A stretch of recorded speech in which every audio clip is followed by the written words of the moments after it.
देवाक्षर में आप सभी का स्वागत है। नमस्कार। आइए सुनते हैं गीता तत्व चिंतन स्वामी आत्मानंद जी के प्रवचनों पर आधारित पुस्तक से गीता की भूमिका का अगला अंक। आत्मानंद जी महाराज ने गीता की भूमिका पर 3 प्रवचन दिए हैं। पहला प्रवचन 2 अंशों में हम पहले सुन चुके हैं। आज हम दूसरे प्रवचन का पहला अंश सुनने जा रहे हैं। गीता की भूमिका, कर्मकांड और ज्ञानकांड का भेद। महाराज कह रहे हैं, पिछली चर्चा में हमने कहा था कि वेद मानव मन के विकास की गाथा प्रस्तुत करते हैं। हमने यह भी देखा कि वेदों को 2 भागों में विभाजित कर दिया गया और उन दोनों भागों में कर्मकांड और ज्ञानकांड में विवाद प्रारंभ हो गया। कर्मकांड पूर्व मीमांसा के नाम से भी परिचित हुआ। यज्ञ और क्रिया अनुष्ठान आदि ही कर्मकांड के प्राण थे। ज्ञानकांड को उत्तर मीमांसा के नाम से पुकारा गया। उसमें विचार की प्रधानता थी और इस विश्व के अंतराल में निहित सत्य को जानने का आग्रह था। जहाँ कर्मकांड यज्ञों के द्वारा देवताओं को प्रसन्न कर स्वर्ग प्राप्ति को ही जीवन का लक्ष्य मानता था, वहां ज्ञानकांड स्वर्ग को मर्त्य लोक की ही एक आवृत्ति समझकर चिंतन और मनन के द्वारा जीवन के आधारभूत सत्यों को पकड़ने के लिए व्याकुल था। अतः स्वाभाविक ही कर्मकांड के अनुयायियों ने इस संसार को सत्य समझकर इसी को पकड़ने की कोशिश की, जबकि ज्ञानकांड के अनुयायियों ने संसार को प्रपंच और बंधन स्वरूप माना। उनका कहना था कि स्वर्ग आदि का आकर्षण जीवन के वास्तविक सत्य को आंखों से ओझल कर देता है। यह एक वैज्ञानिक प्रवृत्ति थी जो भारत की वसुंधरा पर अंकुरित हो रही थी। महाराज कह रहे हैं कि हम कह चुके हैं कि ज्ञानकांड के अनुयायी चिंतक किस्म के व्यक्ति थे। उन्होंने सत्य के अनुसंधान के लिए नई नई प्रणालियां खोजी और एक दिन उन्होंने सत्य को जान लिया। उन्होंने घोषणा की कि अज्ञान ही समस्त दुख का कारण है।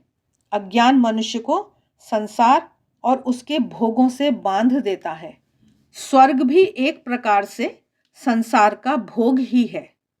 अतः इस बंधन से मुक्ति का उपाय उन्होंने ज्ञान में देखा। ज्ञान का तात्पर्य यह है कि जो निहित है उसकी अभिव्यक्ति हो जाए। ज्ञान का तात्पर्य यह नहीं कि जो नहीं है उसे जानने का प्रयत्न किया जाए। जो है उसी को जानना ज्ञान का प्रमुख कार्य है।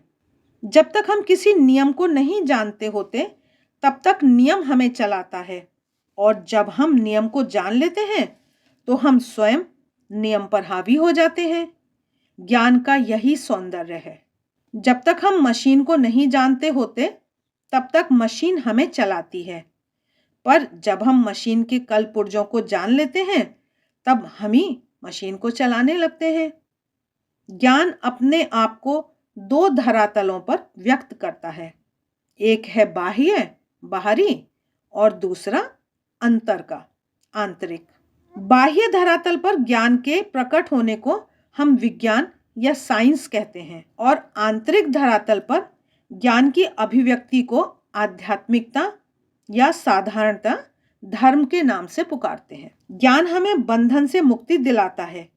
जब तक न्यूटन ने गुरुत्वाकर्षण का सिद्धांत नहीं खोज निकाला था तब तक गुरुत्वाकर्षण की शक्ति न्यूटन और हम सब पर हावी थी।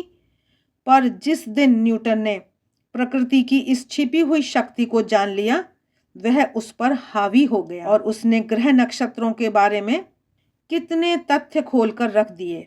जब तक हम अंतरिक्ष विज्ञान को नहीं जानते थे तब तक वह हमारे लिए बंधन था, पर जब से वैज्ञानिकों ने अंतरिक्ष के नियमों को जान लिया तब से वे अंतरिक्ष में चक्कर मार सकते हैं। इसी प्रकार आंतरिक धरातल पर प्रकट ज्ञान हमारे मनोगत बंधनों को छिन्न कर देता है, तोड़ देता है और हमारे समक्ष चेतना के नए आयाम प्रस्तुत करता है। आंतरिक धरातल पर ज्ञान को प्रकट करने वाली विधि को योग के नाम से पुकारा गया है। पिछली चर्चा में इसका उल्लेख करते हुए हमने कहा था कि शास्त्रीय अर्थ में योग का तात्पर्य है मन की वृत्तियों का निरोध, मन की वृत्तियों को रोकना। हमारा मन बड़ा चंचल है, वह स्थिर नहीं हो पाता। मन में असीम संभावनाएं निहित हैं, पर उसकी चंचलता के कारण वे संभावनाएं व्यक्त नहीं हो पाती।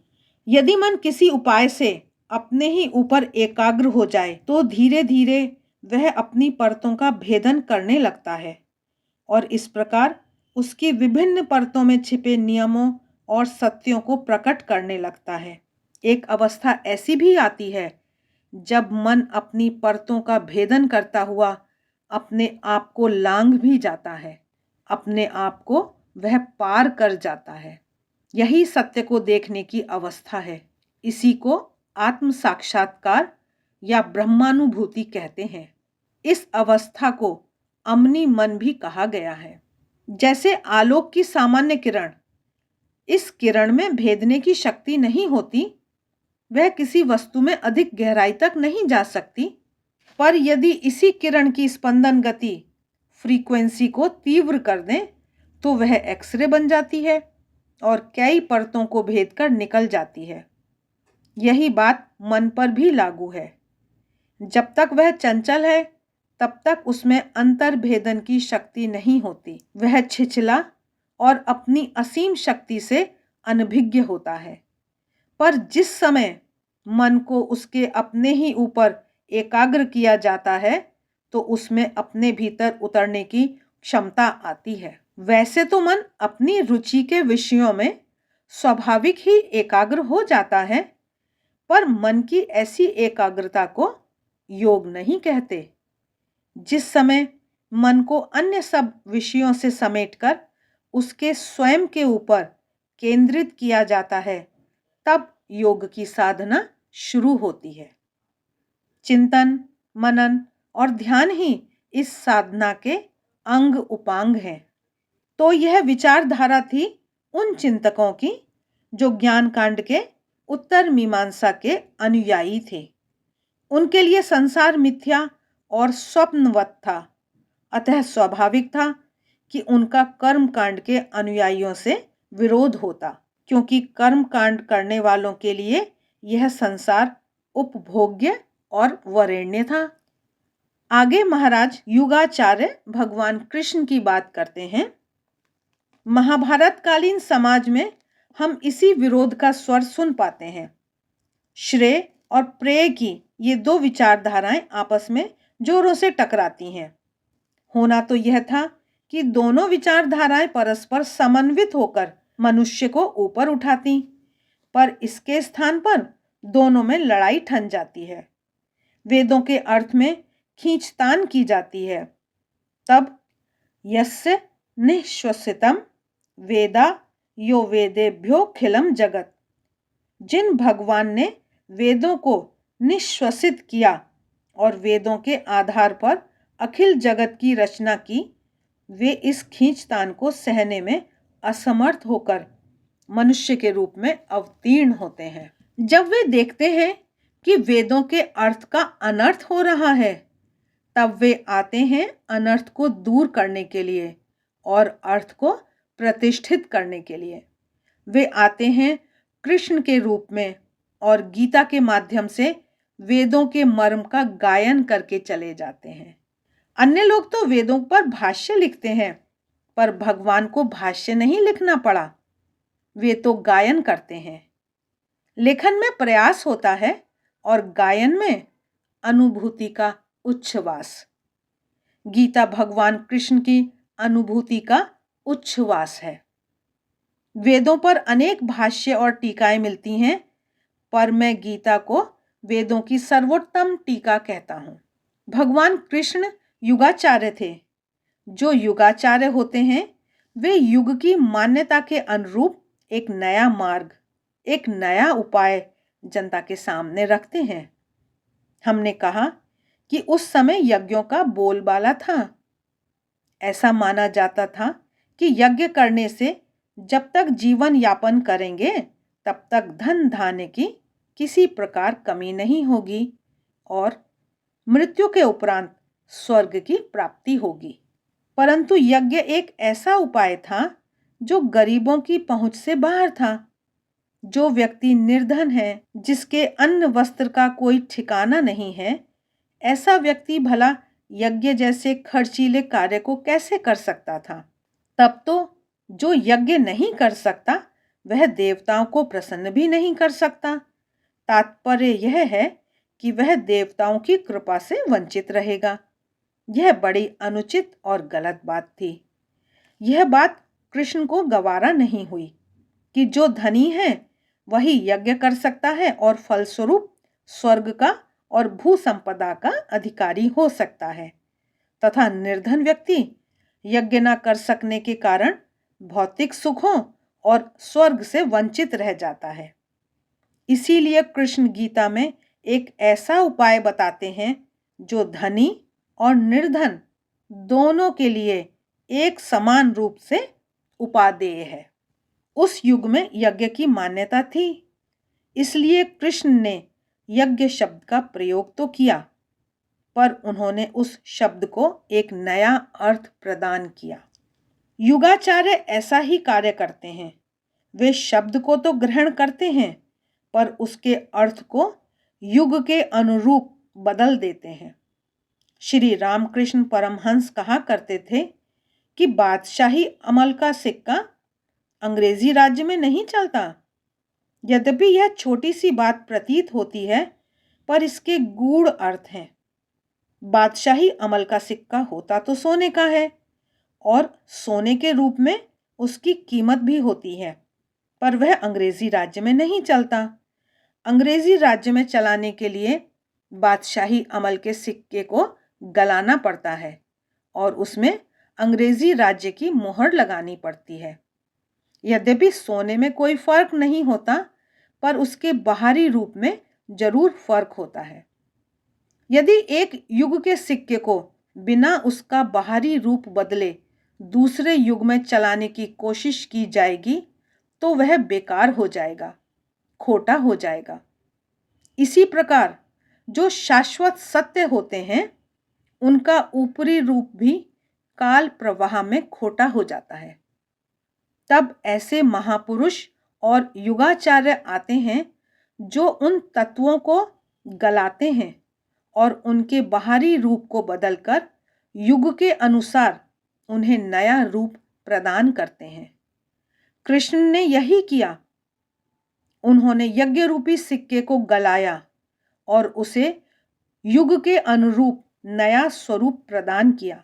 पहले यज्ञ का तात्पर्य आहुतियों और बलि से लगाया जाता था। यज्ञ के नाम पर पशु बलि का बड़ा जोर था। श्री कृष्ण ने जनता को इस कुरीति से छुटकारा प्रदान किया। उन्होंने यज्ञ का ही विरोध किया।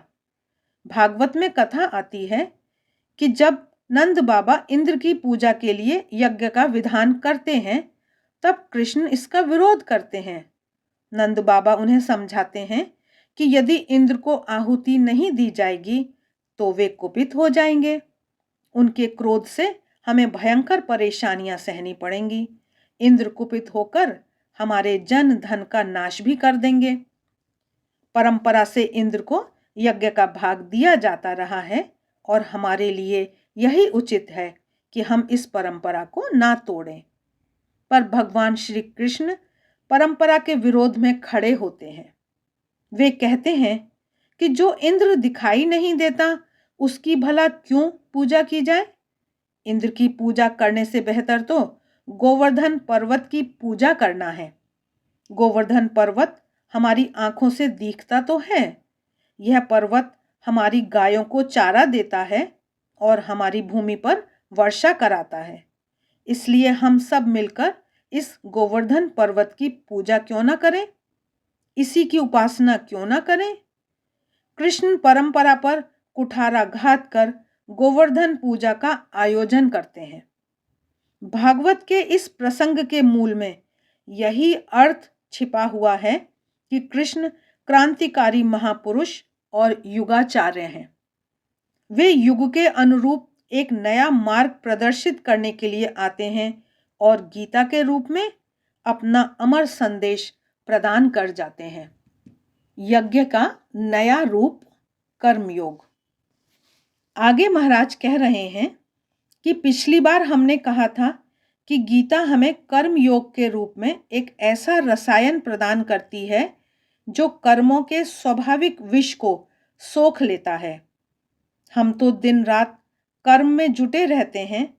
हमें जीने के लिए बहुत सारे काम, भाग दौड़ करनी पड़ती है। हम भला इस कर्म संकुल जीवन में उच्चतर तत्व का चिंतन कैसे कर सकते हैं?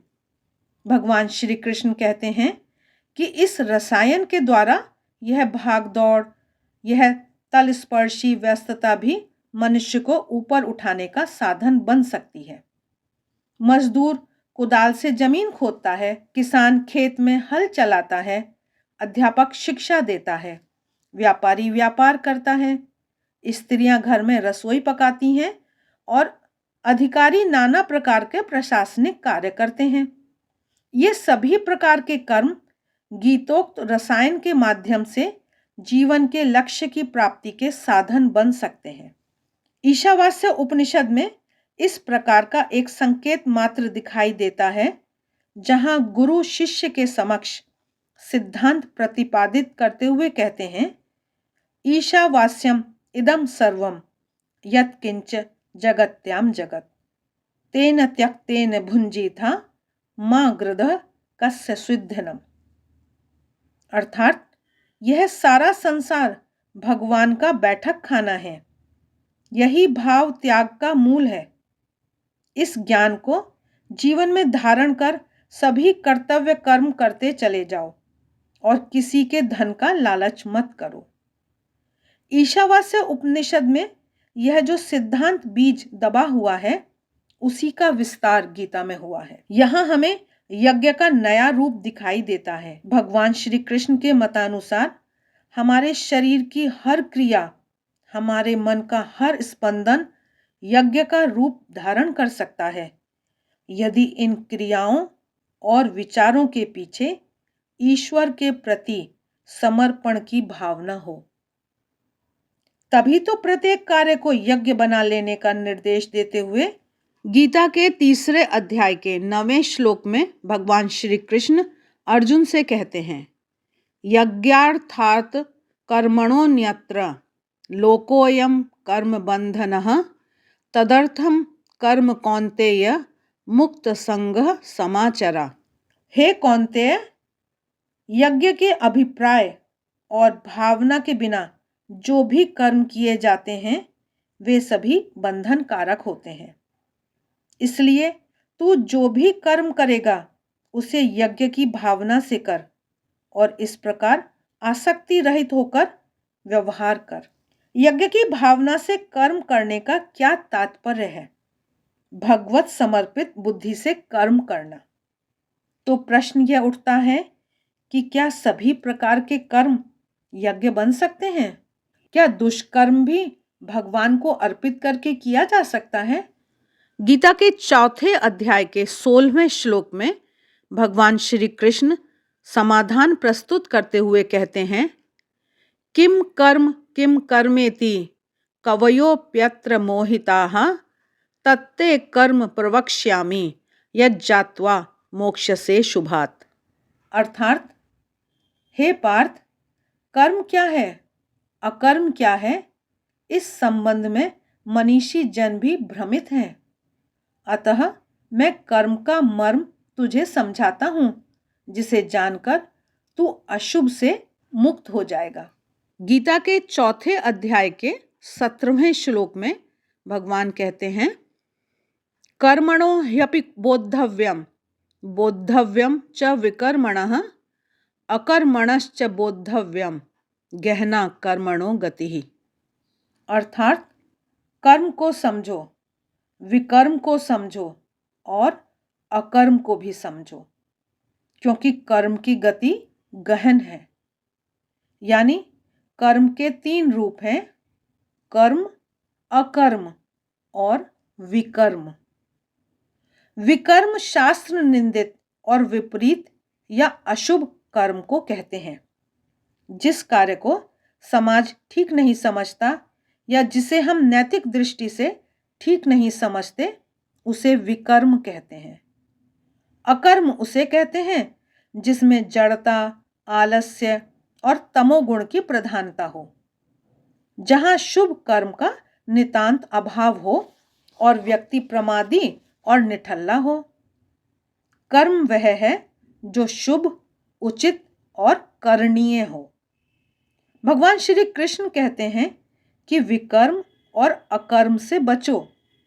ऐसे कर्म ना करो जो समाज और राष्ट्र को क्षति पहुंचाते हों, जिनसे स्वयं की हानि होती हो। असल में जो समाज और राष्ट्र को ठगता है, वह सबसे पहले अपने आप को ठगता है। वह इस तथ्य को नहीं जानता और अपने पैरों पर आप कुल्हाड़ी मारता है। ऐसा व्यक्ति अपने आप की हिंसा करता है और आत्मघाती होता है। यह एक अटल सत्य है कि जो कार्य समाज और राष्ट्र विरोधी होते हैं, वे सबसे पहले आत्म विरोधी होते हैं। इसीलिए भगवान श्री कृष्ण गीता में उपदेश देते हैं। 6 अध्याय के 5वें श्लोक में वो कहते हैं, उद्धरेदात्मनात्मानं नात्मानं अवसादयेत् आत्मैव ह्यात्मनो बंधु आत्मैव रिपुरात्मनः। अर्थात मनुष्य को चाहिए कि वह स्वयं अपना उत्थान करे और अपने को गिरने ना दे, क्योंकि वह स्वयं अपना मित्र है और शत्रु भी। वास्तव में मनुष्य ही स्वयं को उठाता है और अपने को गिराता भी है। लोग अपनी असफलता का दोष परिस्थितियों और अपने परिचितों के सिर पर मढ़ दिया करते हैं, पर यह सच नहीं है। असल में हम ही स्वयं के पतन के कारण होते हैं और हम स्वयं ही खुद को उठाने के भी। जो व्यक्ति अपने आप को उठाता है, वह अपने आप का मित्र होता है, और जो अपने आप को गिराता है, वह अपना शत्रु। इसलिए भगवान ऐसे कर्मों को करने का उपदेश देते हैं जो करणीय हैं, तथा ऐसे कर्मों का तिरस्कार करने के लिए कहते हैं जिनसे समाज और राष्ट्र का नुकसान होता है। वे अकर्म और विकर्म से बचने की सलाह देते हैं। जो कर्म हमें परिस्थितियों से प्राप्त होते हैं, उन्हें ईश्वर के प्रति समर्पित बुद्धि से करने से वे यज्ञ बन जाते हैं। ऐसे कर्म बंधक कारक नहीं रह जाते, बल्कि हमें ऊपर उठाते हैं। जब यह अभ्यास सधता है, तब हमारे शरीर की प्रत्येक क्रिया यज्ञ में बन जाती है। भगवान 5वें अध्याय के 8वें श्लोक में बताते हैं, पश्यन् श्रवण स्पृशन जिघ्रन अशनन गच्छन स्वपन श्वसन प्रलपन विसृजन घृणन उन्मिशन निमिशन अपि। इसका अर्थ है, हमारा देखना, सुनना, स्पर्श करना, गंध लेना, खाना, चलना, सोना, सांस लेना, बोलना, छोड़ना और ग्रहण करना, ये सभी यज्ञ में बन जाते हैं। यहाँ तक कि हमारी पलकों का उठना और गिरना जैसे सामान्य कार्य भी, जिनकी अनुभूति हमें नहीं होती, यज्ञ स्वरूप हो जाते हैं। भगवान श्री कृष्ण गीता के 5वें अध्याय के 10वें श्लोक में कहते हैं, ब्रह्मण्याधाय कर्माणि संगम त्यक्त्वा करोति यः लिप्यते न स पापेन पद्म पत्र मिवाम्भसा। अर्थात कि जो ब्रह्म को आश्रय और आधार मानकर आसक्ति का त्याग करते हुए कर्तव्य कर्म करता है, वह जल में कमल के पत्ते के समान पाप से अलिप्त रहता है। यही गीता की चरमावस्था है। यही ब्रह्मनिष्ठा और स्थित प्रज्ञता की स्थिति है। मनुष्य संसार में रहकर शांति की इच्छा करता है, और संसार तो ऐसी जगह है जहां अशांति की भंवरें उठा करती हैं। ऐसे दुखपूर्ण संसार में व्यक्ति ऐसा सुख पाना चाहता है जो सदा उसके साथ रहे। ऐसी परिस्थितियों में गीता आकर हमें रास्ता दिखाती है। वह कहती है कि यह संसार झमेला और झंझट जरूर है, फिर भी अशांति के चक्रों से भरे इस संसार में तुम्हें शांति मिल सकती है, पर इसके लिए तुम्हें अपना दृष्टिकोण बदलना पड़ेगा।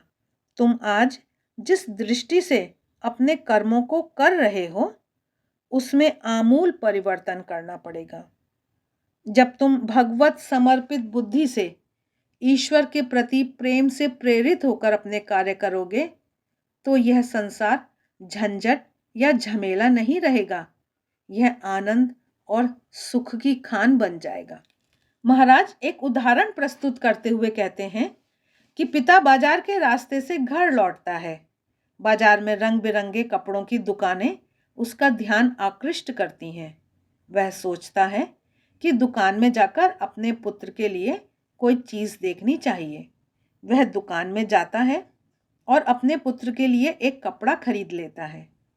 बच्चे ने पिता से वह खरीदने के लिए नहीं कहा था, अपितु पिता स्वयं अपने पुत्र के प्रेम और आकर्षण से खिंचकर दुकान में जाता है और उसके लिए कपड़ा खरीद लेता है। सौदे पर अपनी गाढ़ी कमाई का पैसा खर्च करते हुए पिता को कोई दुख नहीं होता, बल्कि उसे आनंद ही होता है, क्योंकि उसके पीछे स्नेह की, प्यार की प्रेरणा काम कर रही है। यदि बच्चे ने पिता से कहा होता और पिता ने उसे अपना कर्तव्य समझकर पूरा किया होता, तो उसे इतना आनंद ना होता। अगर व्यक्ति कर्तव्य की भावना से कर्मों का संपादन करता है, तो उसमें भारीपन आ जाता है। गीता के अनुसार ड्यूटी फॉर ड्यूटी सेक या कर्तव्य के लिए कर्तव्य की भावना उचित नहीं है, क्योंकि इसमें एक खरोंच और संघर्षण का बोध होता है। इसमें बलात् कार्य करना पड़ता है और उससे सुख नहीं मिलता। गीता कर्तव्य के लिए कर्तव्य करने के स्थान पर पूजा के भाव से, यज्ञ के भाव से कर्म करने का उपदेश देती है। वह कहती है कि तुम अपना सारा कर्म ईश्वर की प्रसन्नता प्राप्त करने के लिए करो। जब ईश्वर की संतुष्टि के लिए कर्म किया जाता है, तब कर्म बोझ प्रतीत नहीं होता। जीवन की गाड़ी में संघर्षण तब पैदा होता है जब उसके चक्कों में प्रेम रूपी तेल नहीं लगा होता। जब उसमें प्रेम रूपी तेल लग जाता है, तो संघर्षण बंद हो जाता है। यदि ऐसा प्रेम भाव ईश्वर के लिए हो जाए, तो हमारा सारा कार्य उनकी पूजा बन जाता है। तब हम कहते हैं कि हे प्रभु, मैं तेरी ही प्रसन्नता के लिए यह कर्म कर रहा हूँ।